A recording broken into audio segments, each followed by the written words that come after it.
Ça a été ta journée? Ouais, très bien. Et toi, ça s'est bien passé? Ouais, super. Rien de spécial, tout s'est très bien passé. Ouais, beaucoup de travail. Bon, ça a été. Moi, j'ai eu beaucoup de travail là. D'accord, oui, d'accord. Mais bon, tout s'est bien passé.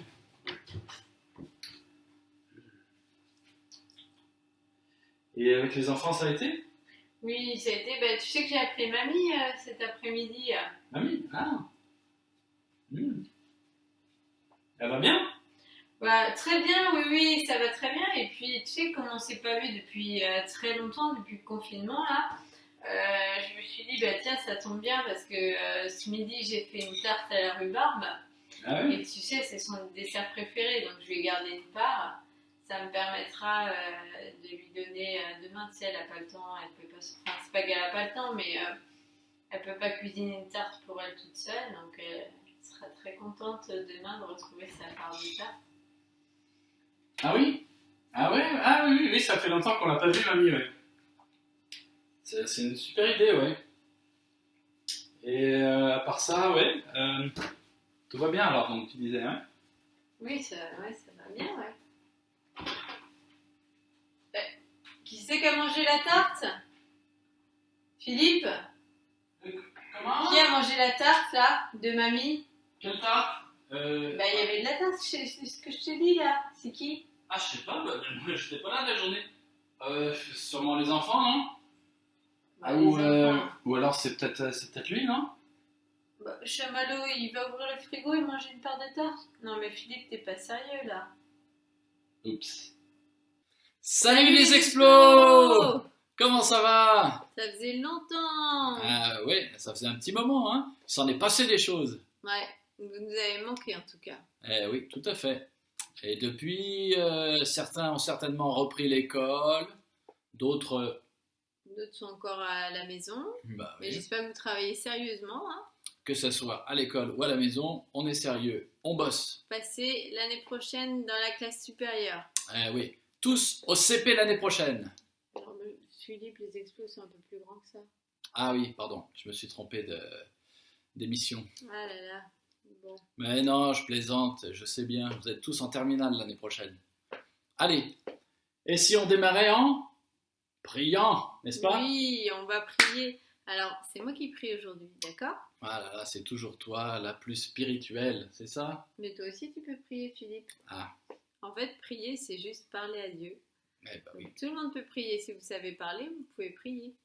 Et même quand on ne peut pas parler, on peut prier aussi intérieurement, c'est possible. Dans son cœur. Allez, c'est parti, on prie. Seigneur, je te remercie pour ce temps qu'on va passer avec les explos. Seigneur, je te prie vraiment que tu puisses disposer le cœur de chacun pour recevoir le cadeau que tu as à lui donner. Seigneur, vraiment que tu puisses vraiment parler au cœur de chacun, Seigneur mon Dieu. Et Seigneur, vraiment que nous puissions être attentifs à toi, à ton esprit. Amen. Amen. Super. Allez, c'est parti pour la leçon. Alors aujourd'hui, le thème de la leçon, c'est « Assume tes erreurs ». Alors ce que tu n'as pas fait tout à l'heure avec Chamallow, en accusant ce pauvre chat d'avoir mangé la tarte. Oups. En plus, t'as pas réfléchi qu'un chat, ça sait pas ouvrir un frigo. Des fois, nos explications sont pas très crédibles. Alors, aujourd'hui, on va apprendre comment assumer ses erreurs, parce qu'on fait tous des erreurs. N'est-ce pas, Philippe?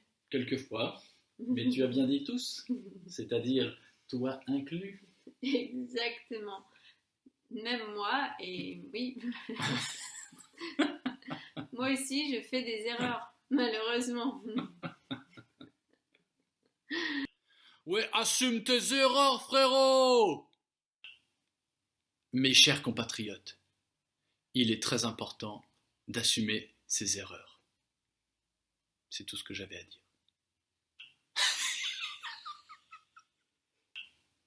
Bon, Philippe, on va être sérieux, hein, on va écouter la leçon maintenant. Alors, on va prendre notre Bible,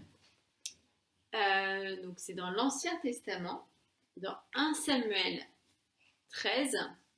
Donc c'est l'histoire de Saül. Alors est-ce que tu connais Saül, Philippe? Bien sûr. L'apôtre Saül qui au début, juste après la Non, mort de Jésus... alors non. Là on est dans l'Ancien Testament. Ah oui.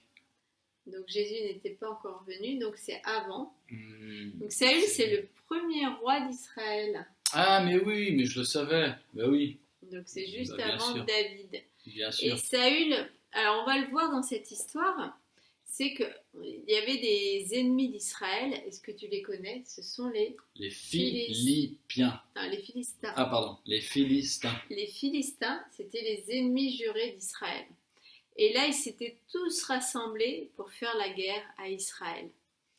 Et donc il y avait un prophète, le prophète Samuel, qui avait dit à Saül: tu vas m'attendre avant de faire la guerre, avant de commencer la guerre, on va faire un sacrifice à Dieu. Parce qu'en fait, c'était lui qui faisait les sacrifices. Eh oui, je me souviens bien de cette histoire. Je me souviens bien de cette histoire. Donc, en fait, donc Samuel n'était pas avec Saül, et Saül était avec le peuple. Et le peuple avait peur, parce qu'en fait, il voyait de loin les Philistins, qui étaient nombreux comme les grains de sable.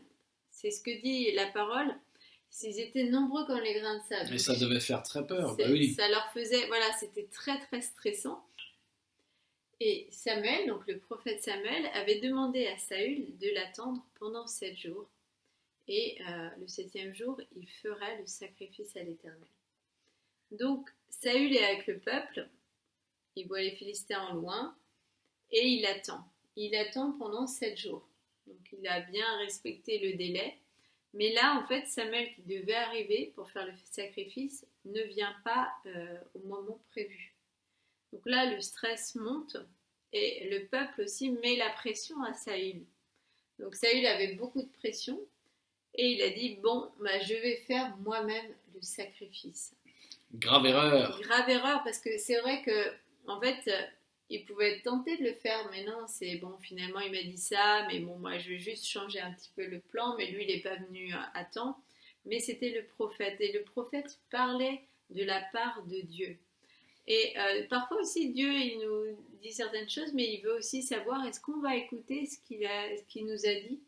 Et est-ce qu'on va obéir jusqu'au bout? Est-ce qu'on va obéir? Et là c'était aussi peut-être un test pour Saül. Est-ce qu'il allait obéir ou il allait céder à la pression du peuple?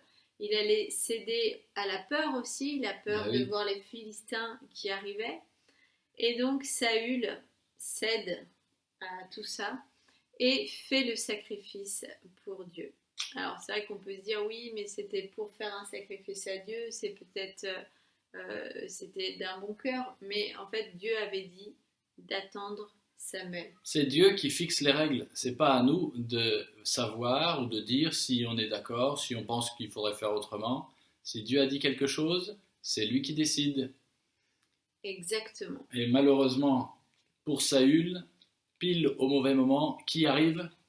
Et là, Samuel arrive, et donc Saül vient à sa rencontre un peu l'air de rien, il dit voilà, j'ai dû faire le sacrifice moi-même, et au lieu de dire j'ai fait une erreur, je demande de me pardonner au Seigneur.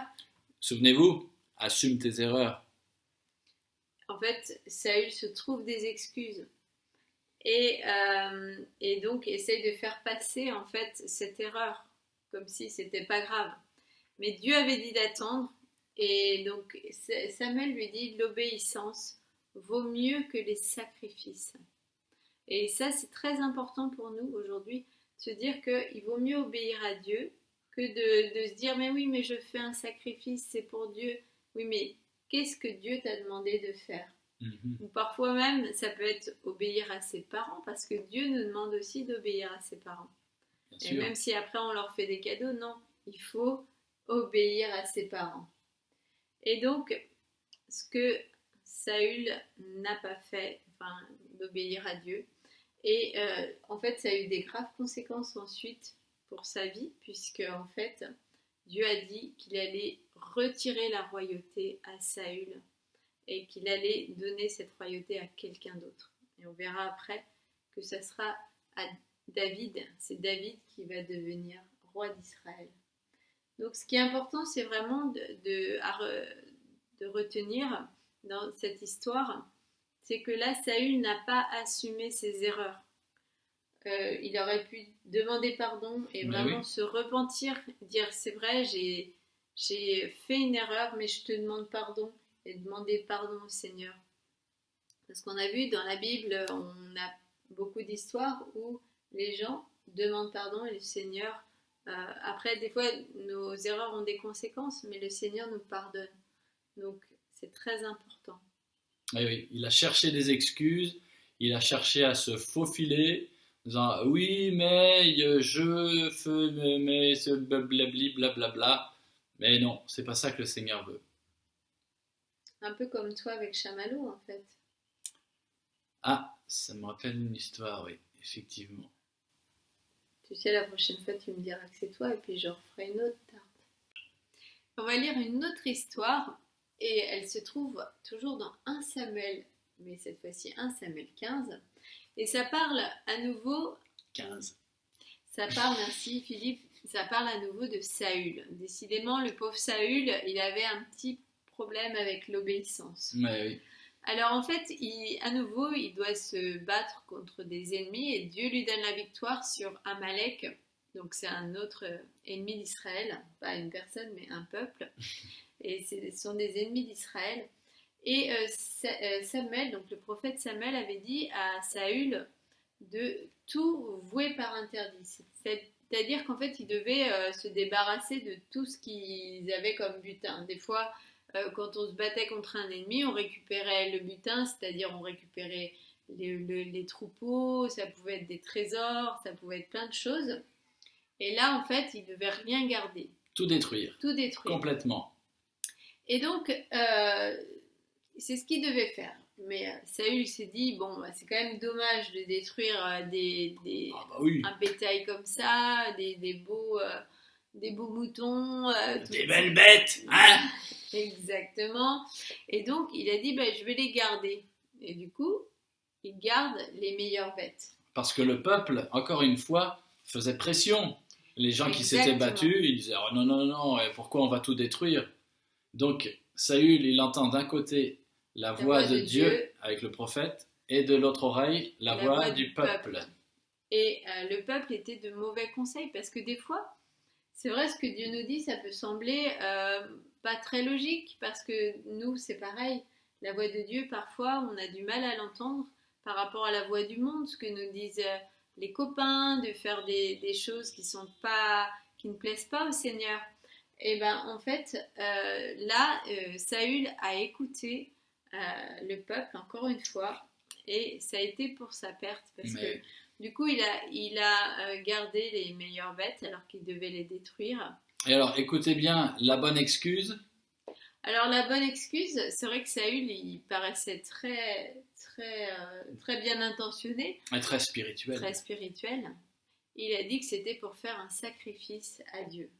Mais est-ce que Dieu, ça l'intéressait d'avoir un sacrifice? Pas du tout. Et justement, ça nous rappelle le verset de 1 Samuel 13, l'obéissance vaut mieux que les sacrifices. Alors ça, c'est très important d'écouter la voix du Seigneur, et quand on fait des erreurs, ne pas se trouver des excuses, parce que les excuses que Saül avait pouvaient sembler être des bonnes excuses, mais Dieu ne veut pas de nos excuses, il veut qu'on obéisse. C'est bien mieux. Alors, quelle leçon peut-on tirer de ces passages bibliques? Eh bien, la première chose qui est importante, c'est de savoir reconnaître ses erreurs. C'est très important. Vous voyez mon excellente femme, cette merveilleuse épouse, si parfaite, eh bien, même elle, occasionnellement, une fois ou deux dans sa vie, eh bien, elle a pu faire une erreur. Et donc, il faut savoir le reconnaître. Non, c'est très important. En fait, et surtout de ne pas chercher d'excuses ni d'accuser les autres. Oui. Parce que ça arrive très souvent entre frères et sœurs, par exemple. on se chamaille. Non, c'est pas moi qui ai commencé, c'était elle. C'est lui qui m'a tapé. Non, c'est lui, non, c'est elle. Et voilà, et ça finit toujours mal. Donc vraiment, devant le Seigneur, ce qui est important, la première chose, c'est de reconnaître quand on fait une erreur. La deuxième chose à savoir, évidemment, c'est que faire des erreurs, eh bien, ça arrive à tout le monde, comme je viens de le dire. Pour moi-même, ça arrive à tout le monde. Je fais plein d'erreurs. Voilà, c'est pas la fin du monde. Donc, c'est pas grave. Il suffit d'assumer ses erreurs, tout simplement, Exactement. plutôt que de faire semblant de rien. Et savoir qu'on n'est vraiment pas les seuls. Ben oui. Eh bien, il suffit juste de reconnaître qu'on a désobéi à Dieu, qu'on a désobéi à nos parents, ou qu'on a désobéi, je ne sais pas, à l'école, ou peu importe. On reconnaît ses erreurs. Ça va nous faire grandir. Et ça va nous faire même beaucoup de bien. On va se sentir beaucoup mieux, plutôt que de chercher des excuses et finalement d'avoir plein de problèmes pour rien. Il ne faut pas en rester là, il faut simplement s'excuser et demander pardon. Un autre point très important que j'aimerais partager avec vous, c'est que le Seigneur est toujours prêt à nous pardonner. C'est ça qui est extraordinaire. Peu importe l'erreur que l'on fait, si on se repent vraiment, si on demande pardon sincèrement à Dieu, eh bien il est toujours prêt à nous pardonner. C'est vrai. Et là, on voit une différence très marquante dans la Bible avec le roi Saül, dont on vient de lire des histoires. On voit que lui, il ne s'est pas repenti. Il a cherché des excuses, il n'a pas reconnu ses erreurs. Et on voit que Dieu le rejette. Dieu, à un certain moment, eh bien, il est obligé de dire, bon, avec Saül, je ne pourrai rien faire, puisqu'il désobéit toujours, il ne veut pas entendre ma voix. Donc Dieu rejette Saül, et il va choisir un autre roi, qui s'appelle le roi David, que tout le monde connaît, le grand roi David. Exactement. Eh bien, si vous connaissez les histoires du roi David, vous savez que David a fait des choses bien plus graves que Saül, en apparence. Saül, on pourrait se dire, il a simplement désobéi à Dieu, il a fait un sacrifice un peu plus tôt que prévu, il a gardé quelques trésors. Ça me rappelle une histoire qu'on avait fait avec les expos, David qui avait pris la femme de quelqu'un d'autre et qui avait fait tuer son mari. Aïe! Et donc, non, mais c'est vraiment quelque chose de très grave. Bien sûr, c'est très grave. Aujourd'hui, il aurait passé de longues années en prison, voire il y serait peut-être même resté longtemps. Exactement. Mais quand le prophète est venu parler à David, il s'est repenti, il a demandé pardon. Il s'est rendu compte de son erreur. Parce que parfois, quand on fait une erreur, on est aveuglé par cette erreur. On ne se rend pas compte. Et quand Dieu nous parle, quand Dieu nous dit « ça, ce que tu as fait, c'est pas bien », quand on entend la voix de Dieu, si on ferme son cœur, si on endurcit son cœur, alors notre cœur va devenir dur. Et si on dit « Seigneur, c'est vrai, j'ai fait une erreur, je n'aurais pas dû faire ça, je ne t'ai pas écouté », alors là, notre cœur va rester toujours à l'écoute du Seigneur. On va demander pardon, même si on va aussi assumer les conséquences de nos erreurs. Il y aura certainement des conséquences, comme il y en a eu pour David aussi. Tout à fait. Et on va avancer. Mais oui, parce que Dieu va nous restaurer, Dieu va changer les choses encore, et il va faire en sorte que, eh bien, il va nous emmener dans son plan, avec ses solutions à lui. Alors que si on reste sans Dieu, à s'enfermer et à rejeter l'aide de Dieu, eh bien, ça va mal finir, comme ça a mal fini pour Saül. Et on peut voir d'autres bons exemples comme ça dans la Bible, comme Pierre, par exemple, qui a renié le Seigneur Jésus juste avant sa mort sur la croix. C'était terrible. C'était terrible, mais Pierre, la Bible dit qu'il a pleuré amèrement. Il s'est rendu compte qu'il avait trahi Jésus, parce que sur le moment, il ne s'en rendait même pas compte. C'est pour ça que Jésus a dit qu'il y aurait un signe, que le coq allait chanter, et avant que le coq ne chante, il l'aurait renié 3 fois. Pierre ne se rendait même pas compte. Il était pris dans cette soirée si difficile. Mais après, il a pleuré amèrement. Et il s'est repenti devant Dieu. Et plus tard, Jésus va lui apparaître et il va le restaurer complètement. Dieu lui pardonne parce qu'il s'est repenti. On voit aussi l'histoire de Paul, l'apôtre Paul, qui avant de devenir l'apôtre Paul, eh bien, il persécutait l'Église. Il était avec ceux qui ont lapidé Étienne. Vous vous rendez compte, il était à côté des personnes qui ont tué un chrétien. il était là, il les aidait et il allait de ville en ville pour mettre en prison les chrétiens parce qu'ils s'opposaient à eux. Eh bien, Jésus lui a touché le cœur sur le chemin de Damas et on voit comment Paul a complètement changé, comment il s'est repenti. On voit dans ses lettres, dans ses épîtres, il dit « Moi qui suis le moindre des apôtres, le moindre des chrétiens, le plus petit sur cette terre », il parle comme ça de lui-même parce qu'il s'est repenti. On voit que vraiment, il a demandé pardon au Seigneur. Et qu'a fait Dieu? Il en a fait, si on peut s'exprimer ainsi, le plus grand des apôtres. Voilà ce que fait Dieu. Il nous restaure, il nous pardonne. Dieu a utilisé Paul. Et on va voir maintenant une autre histoire très intéressante, une parabole que Jésus a partagée et qui nous parle de deux personnes différentes, même très différentes. Regardez ça. Deux hommes montèrent au temple pour prier. L'un était pharisien, l'autre un collecteur d'impôts. Le pharisien faisait cette prière en lui-même. « Ô Dieu, je te remercie de ce que je ne suis pas comme les autres hommes qui sont voleurs, injustes, adultères ou même comme ce collecteur d'impôts.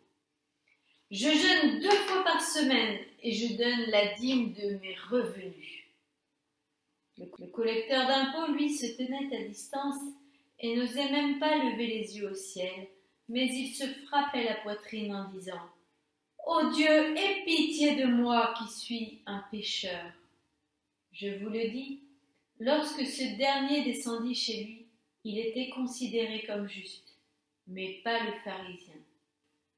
En effet, toute personne qui s'élève sera abaissée, et celle qui s'abaisse sera élevée. Elle était bien cette parabole. Super. Moi, je dis ça comme ça, mais je trouve que les acteurs vraiment sont excellents. Excellent, c'est le mot. Bon. Et j'aimerais juste, pour conclure, vous faire remarquer quelque chose. Est-ce que vous avez remarqué, dans les évangiles, que les amis de Jésus n'étaient pas des gens bien dans la société, des gens qui ont toujours été corrects? Ouais. Pas du tout. Si vous remarquez bien, les amis de Jésus, ceux qui passaient du temps avec lui, ceux qui étaient avec lui, ses meilleurs amis, eh bien, c'était des gens qui avaient eu des vies compliquées, des vies de péché, souvent, des vies qui avaient été rejetées, des gens qui étaient rejetés de la société, des gens qui avaient fait des choses mal. Eh bien, Jésus les a accueillis et ce sont eux qui sont devenus les amis de Jésus, les meilleurs amis. Ce n'étaient pas les pharisiens, au contraire, Jésus était souvent en opposition avec eux. Mais pourquoi alors ces gens-là étaient devenus les amis de Jésus? Eh bien, tout simplement parce qu'ils assumaient leurs erreurs. Qu'est-ce que je veux dire par là? Eh bien, ce sont des gens qui avaient péché, oui, contre Dieu, mais à un certain moment, en écoutant les paroles de Jésus, eh bien, ils ont compris qu'ils étaient sur une mauvaise voie, ils se sont repentis, ils ont demandé pardon au Seigneur, et ils ont changé de vie complètement. Et ils ont commencé à suivre Jésus pour une nouvelle vie.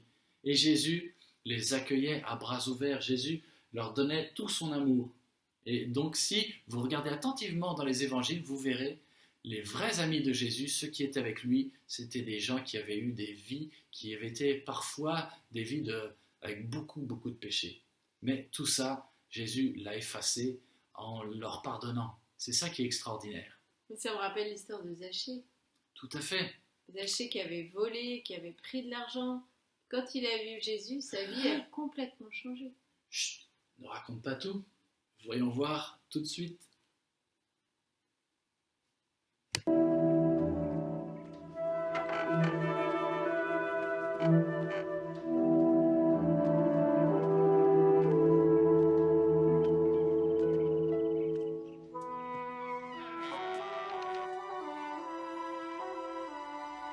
Soudain, bizarrement, tout ce qui m'entoure n'a plus d'intérêt. Pourquoi tous les objets que j'ai acquis ne paraissent-ils plus aussi attirants? Pourquoi tout l'or que j'ai amassé a-t-il perdu de son éclat?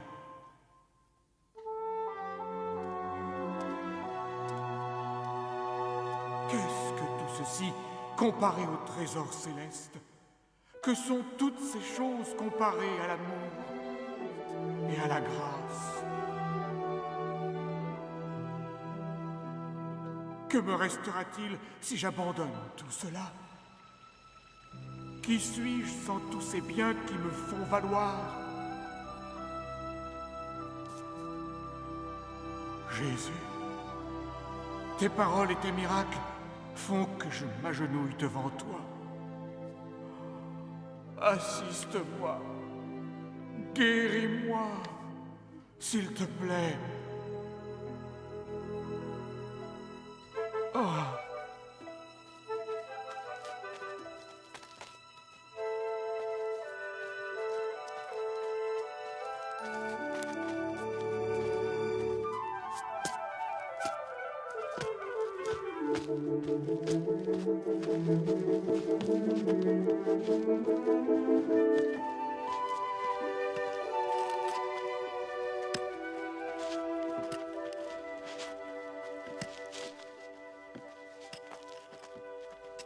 Qui c'est, celui-là?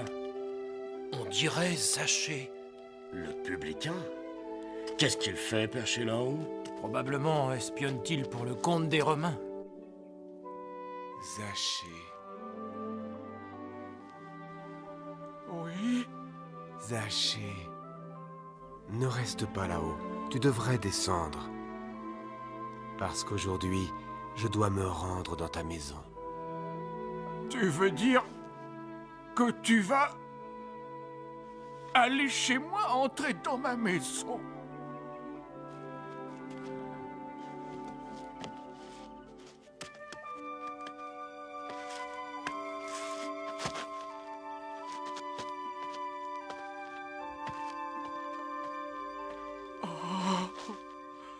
Oh, je suis trop indigne pour que tu puisses entrer dans ma maison. Je suis un pécheur, mon maître. Allons-y.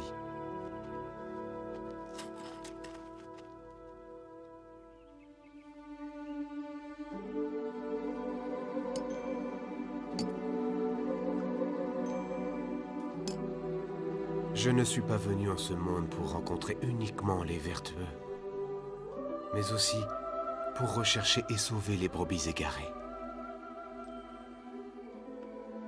Oh Seigneur, je donnerai la moitié de tous mes biens aux pauvres, j'en fais le serment. Et si j'ai fait du tort à quelqu'un, je lui rembourserai 4 fois ce que je lui aurais volé.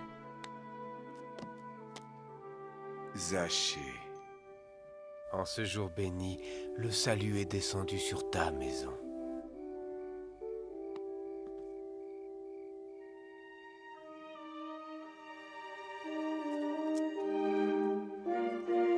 Mes mains hier encore brassaient de l'or.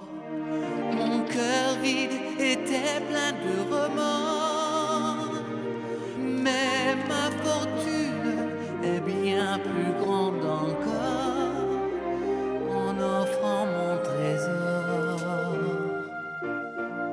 Mes doutes et mes peurs se sont enfuis. Mon âme a repris goût à la vie. Donner sans retour, simplement par amour, pour mériter le ciel. La vie éternelle, comme un soleil d'or qui étincelle, cadeau de Dieu providentiel, c'est un trésor d'amour. La vie éternelle, dans la gloire de Dieu qui étincelle, plus précieux encore que l'or du soleil, c'est son trésor d'amour.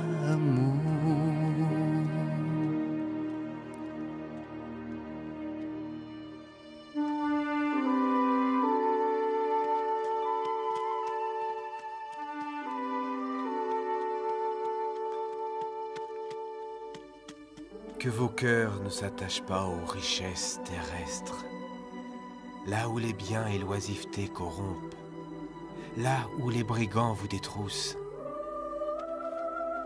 Faites en sorte de chérir les trésors qui sont au ciel, car là où est votre trésor, là sera aussi votre cœur.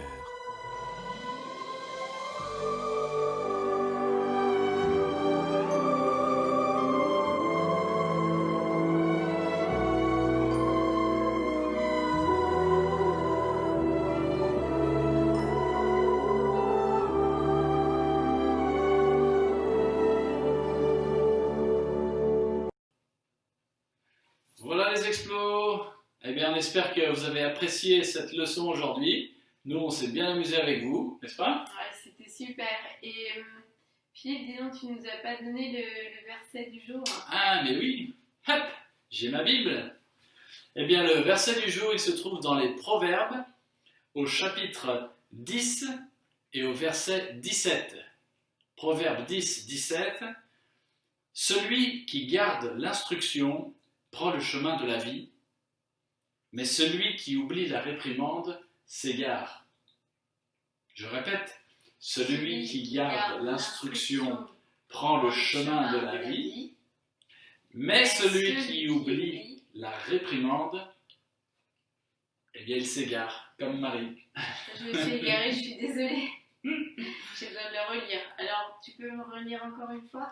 Encore une fois, Proverbe 10, 17. Celui qui garde l'instruction prend le chemin de la vie, mais celui qui oublie la réprimande s'égare. Voilà.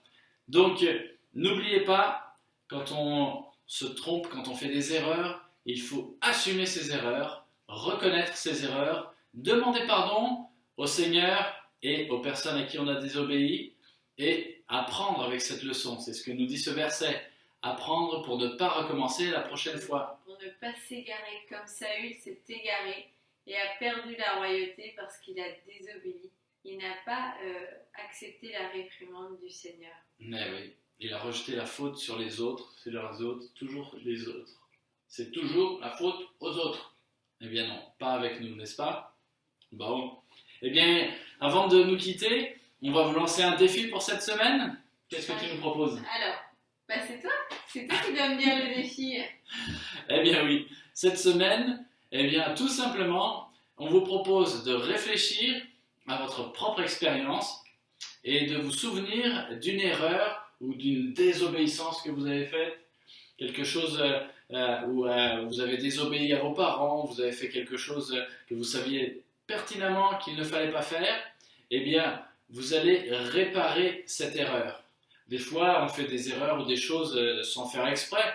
Eh bien, il faut les assumer quand même. Des fois, on fait des choses en sachant pertinemment qu'on fait mal.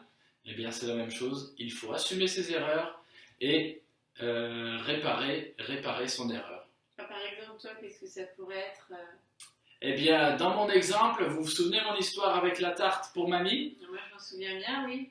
Et je m'en souviens très bien aussi, elle était excellente. Ah, mais moi, j'ai plus de tarte pour mamie. Eh ben voilà, moi je vais assumer mes erreurs, donc il faut que je fasse une nouvelle tarte pour mamie. Qu'est-ce que tu en penses? Par contre, je sais pas si elle va être aussi bonne que la mienne, mais on verra. Ah, sinon je la mangerai. Hein. Bon, Ou allez, alors, les ça explos. peut être aussi... Attends, j'ai pas fini.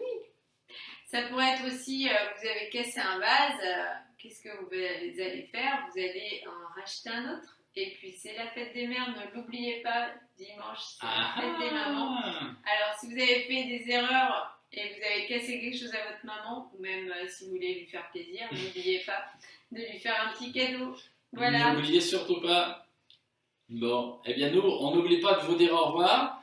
On vous embrasse très très fort et puis on vous dit à très bientôt. À très bientôt les expos. Bye bye. Bye bye.